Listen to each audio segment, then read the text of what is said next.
This is an instruction on how to process invoices for rentals into Property Tree, ready for payment at mid-month and end of month.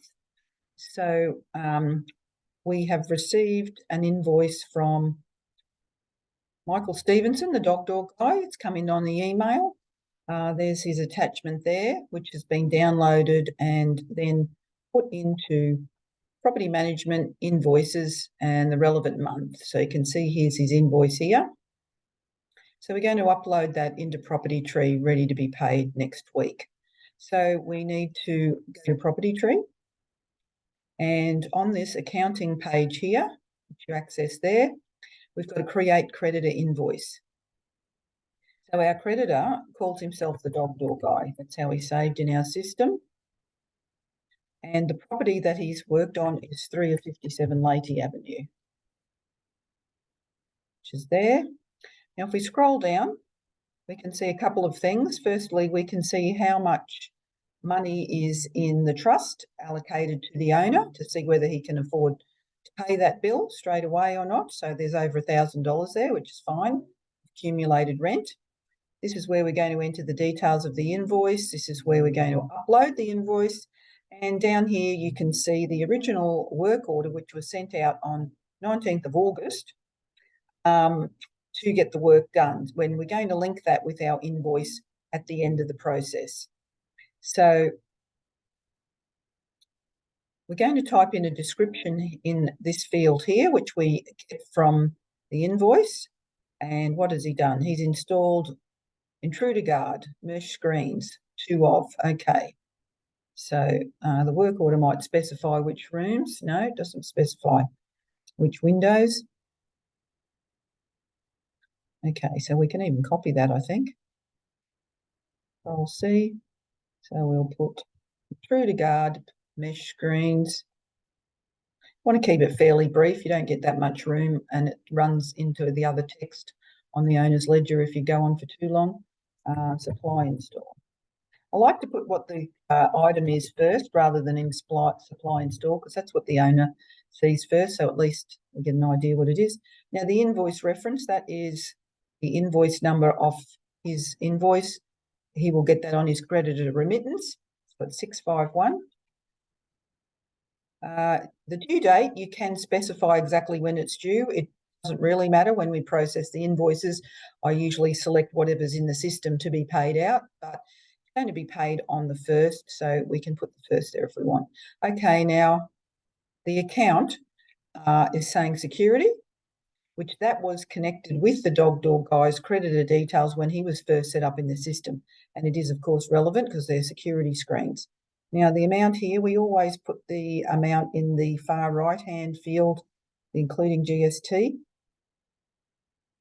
And the amount is $504. We can see from his invoice that he does charge GST, so it will itemise that. So we put in here 504, and you can see Property Tree has calculated how much the GST was.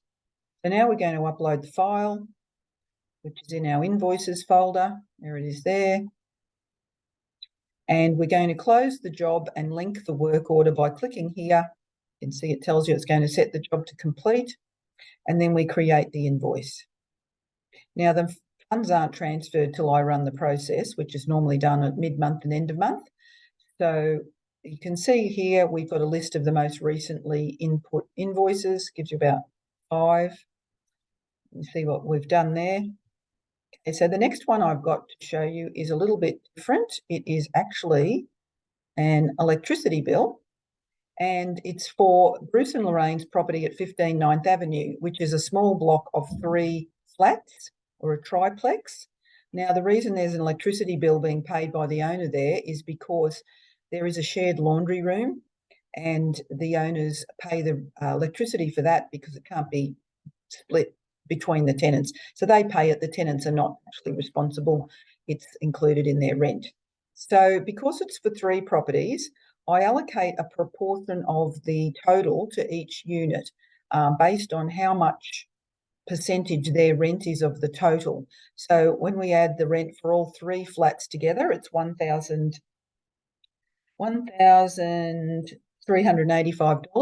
Now, Unit 1, which is the largest, and paying $600 a week, that's approximately 43% of the total. So I'm going to work out what 43% of $51.10 is, and we're going to charge that to the owner for Unit 1.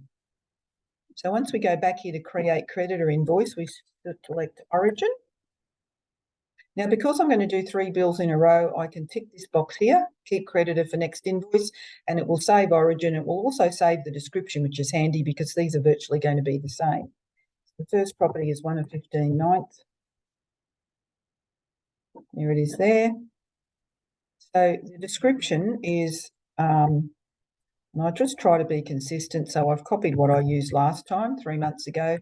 Electricity for the shared laundry, that's the date range on the Origin bill, and that's the proportion they're going to pay. The BPay reference was input when we first started getting these bills, so that's it there. Now, the due date, as I said before, it doesn't really matter. It will get paid when I do the next run. But the due date for this bill is the 16th of March. I can just change that to the 1st of March. Count as electricity, which makes sense. And 43% of the total of $51.10 is only $21.90. So I'm going to type that in. Now, there is GST on electricity bills, so I'll leave that in there. I'm going to browse for the invoice, which is this one here, and upload it. And there's no work order because obviously we're not issuing a work order to a electricity company to supply electricity. So there won't be any work order for these kind of things. Now I'm going to select Create Invoice there. And because I've asked it to save it for me, Origin Energy is still there. Now I'm going to put in Unit 2 of 15. And you can see it's actually saved the description too. So that saves me a minute or so of typing. Now, the reason the electricity bill is quite low at $51.10, there wouldn't be a lot of electricity being there used there anyway, but late last year, the government gave everybody $175 credit on their electricity bills. So we didn't actually pay the last bill 3 months ago because we were in credit. So normally it's more like $100-something for this specific thing. Now, Unit 2, they're only paying $375 a week, so that's closer to 27%. So I'm going to put 27% there. And I've worked out that equates to $13.90. I've rounded it up a bit so we're not working with really odd numbers. I'll still attach the electricity bill again and create invoice. So you can see now I've done those two, and we'll just finish off with the last one. 15 ninths.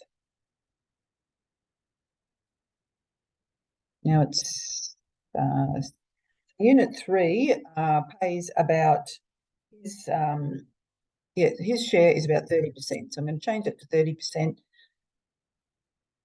30% is $15.30. Attach the invoice again and create invoice. Now you can see there's the 3 there. And hopefully if I add that up, it comes to $51.10. So now I've got one more bill to show you, which is a bit different again, which is a body corporate levy notice. So I'm going to untick keep creditor because we're not going to use that again. Now we'll go to the actual invoice. I'm going to close those 2 PDFs because we've done those. Go back to our folder. Now I'm going to do this one here, levy notice. It's not till the 1st of April, but I'm going to input it anyway. And it will just hold the funds if need be, but it's a good example. Get a few of them at this time of year. So now some body corporates charge their levy 6 monthly, mostly they're 3 monthly. This one I think is 6 monthly, yes, 1st of April through the 30th of September, 6 monthly on this one. So it's for STM, the body corporate managers. And there's the amount down there. I don't believe they pay any GST on this one. Occasionally you do get them pay GST, but it should say that that figure was including GST. And it doesn't say that, so we're not going to allocate anything to GST on this one. Okay. So our creditor, which we can just type over the top of energy, is Strata Title Management. Strata Title Management, there it is there. Property is Musgrave Street. I'm going to upload that levy notice. Now, I normally just say in the description, either strata levies or body corp levies, whatever means the same thing. And I put the date range that it's covering, which is that 6-month period there. So we're going to take that out and say body corp levies for that period there. Once again, the BPay reference has been picked up. We pay these ones by BPay. I think we've got a couple of choices of how to pay down here, but we do use the BPay option. So the total is $16.85. Now, as it's automatically calculated GST, but there is no GST on that. So I'm just going to put 0 in there, and you can see that's changed it to $16.85. We do have a couple of creditors who don't pay GST because they're not registered for GST. You just have to keep an eye on that because sometimes the system knows and doesn't put 0, it puts a 0 there. Sometimes it still calculates the GST. Now, the due date for this one is not till the 1st of April. So I'm going to set that one. With BPay, we want to pay it a couple of days before it's due anyway. So it can take 3 days to go through. So we'll say that one's due on the 28th of March. I should be paying it then. I'll probably put a reminder in the calendar as well because you don't want to be late paying the body corporate levies. Just to make sure it's gone through. There is almost enough funds there anyway, so we won't have an issue with having enough funds before the 1st of April. So once again, no maintenance job, work orders aren't issued for that sort of thing, obviously. Create the invoice. So there you have it. That is how you upload invoices ready to be paid on the next payment run.